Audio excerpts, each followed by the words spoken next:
자, 오늘은 신전건 파열, 손가락을 펴는 힘줄이 끊어진 것에 대해서 수술 케이스를 몇 개 보도록 하겠습니다.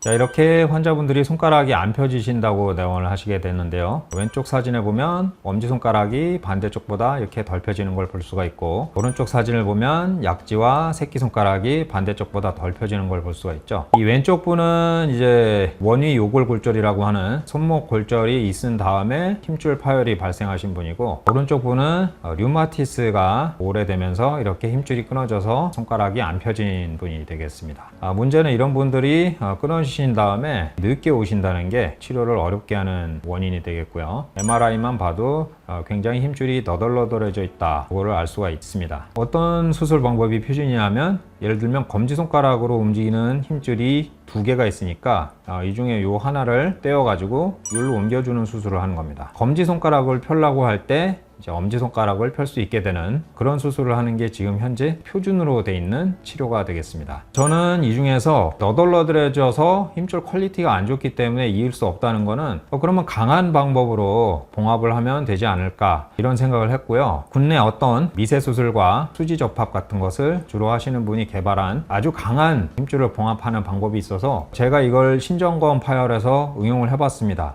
이걸 실제로 논문으로까지 발표를 했습니다. 제가 1저자로 이렇게 돼 있는 것을 볼 수가 있죠.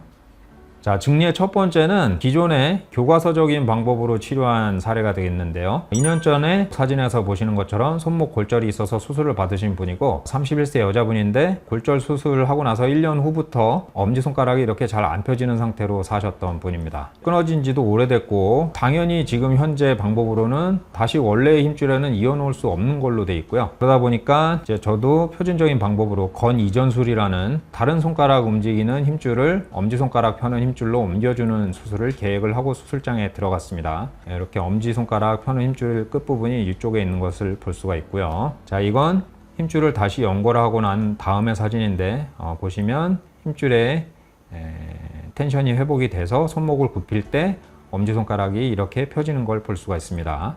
수술 다음날 보면 엄지손가락이 이렇게 다시 펴지는 동작이 되는 걸 볼 수가 있고요. 그런데 수술 후 6개월 사진을 보면 좀 재밌는 현상이 있습니다. 보시면 엄지와 검지를 동시에 폈을 땐 잘 되는데, 자, 엄지만 따로 펴려고 하면 뭔가 좀 어색하죠. 자, 이런 현상이 검지를 펴는 힘줄을 엄지손가락으로 옮겨서 검지를 펴려고 할 때 엄지손가락을 펼 수 있게 건이전술을 하다 보니까 이제 엄지손가락만 따로 펴려고 하면 아직 뇌에서 적응이 덜 된 거예요. 1년 됐을 때는 어떤가 보면, 자, 이제는 조금 더 자연스럽죠.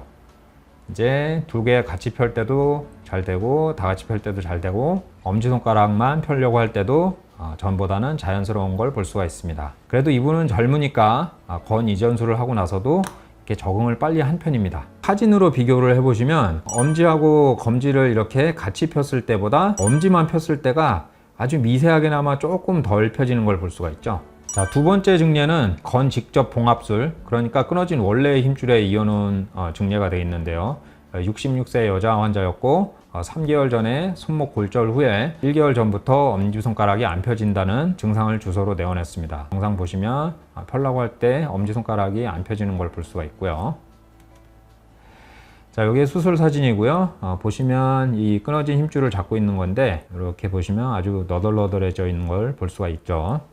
그렇기 때문에 잘 못 잊는다고 생각을 했지만, 저는 이것을 다시 원래의 힘줄에 이어주는 수술을 한 겁니다. 자, 이 사진에서 보시면 힘줄의 양쪽 끝을 이렇게 찾아가지고 이렇게 이을 수 있는지 이제 보는 사진인데요. 보시면은 힘줄이 끊어진 채로 꽤 됐기 때문에 근육이 짧아져 있어서 이렇게 양쪽 끝을 맞닿게 하려면 이렇게 손목도 뒤로 이렇게 확 제껴야 되고, 그 다음에 엄지손가락도 이렇게 뒤로 제껴야 양쪽 힘줄이 닿을 수가 있습니다. 이러면 텐션이 너무 심하니까 이어도 다시 끊어지지 않냐, 이래서 건이전술을 해야 된다는 수술의 근거가 되기도 했거든요. 근데 저는 이것을 아주 강한 봉합 방법으로 극복을 한 겁니다. 수술 후의 사진인데, 보시면은 입고 나니까 이 텐션이 워낙 세가지고 엄지손가락이 이렇게 가만히 있어도 뒤로 제껴져 있죠. 자, 이렇게 되기 때문에 처음에는 저도 사실 수술하고 좀 무서웠습니다. 나중에 엄지손가락이 잘 굽혀지지 않는 게 아닐까?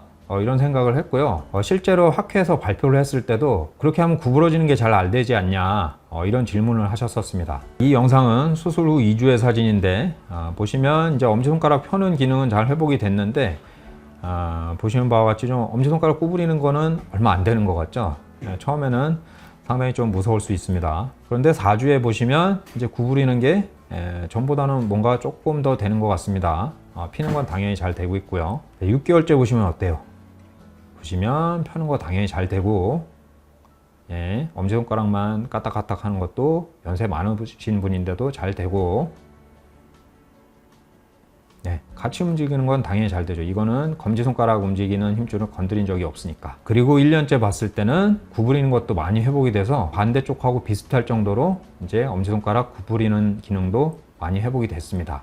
이 내용도 많이 발표를 했음에도 불구하고 많은 의사분들이 아직 시도를 못하고 있습니다. 자, 정리를 해보겠습니다. 골절이 있고 나서 엄지손가락이 안 펴진다든지 아니면 류마티스를 오래 앓으신 분이 이렇게 손가락이 안 펴지시게 되면 힘줄이 닳아서 끊어진 만멸성 파열일 수가 있고요. 교과서적으로는 이럴 때 다른 손가락 펴는 힘줄로 엄지손가락을 펴게 한다든지 이런 건 이전술을 하게 되지만, 저는 원래의 끊어진 힘줄에 다시 이어놓는 방법을 개발을 했습니다. 혹시 손가락이 펴는 기능이 없어져서 손가락이 잘 안 펴지는 일이 생긴다면 힘줄 파열을 한번 의심해 보시고 저한테 한번 와보시면 큰 도움을 받으실 수 있을 겁니다. 감사합니다.